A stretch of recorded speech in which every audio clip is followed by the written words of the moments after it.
Dangers of camping in the Australian bush. Camping in the Australian bush promises breathtaking landscapes and exciting experiences, but it's vital to approach this adventure with caution.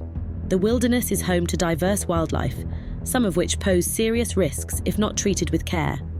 Understanding these dangers and preparing for them ensures your safety and enhances the enjoyment of your trip. The eastern brown snake is one of the deadliest snakes in the world.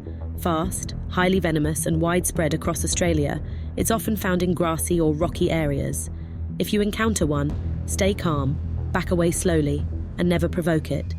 Always wear sturdy shoes and be mindful of where you step. Goannas, or monitor lizards, can grow up to 2 meters long. While not naturally aggressive, they can smell food from far away and may invade your campsite.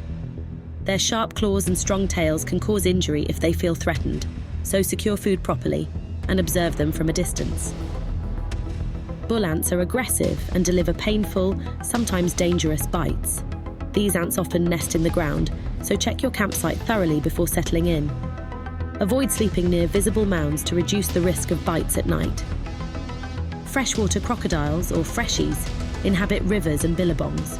Though smaller than their saltwater cousins, they can be dangerous if disturbed. Stay well back from water edges and never swim where freshies might dwell. Recognizable by its red stripe, the redback spider is small but venomous. Often found in woodpiles, under rocks, or camping gear, its bite causes severe pain. Always inspect your surroundings, especially areas you handle frequently. By staying alert and respecting wildlife, you can ensure a safe and unforgettable camping trip. Thanks for watching. Remember to like and subscribe for more safety tips.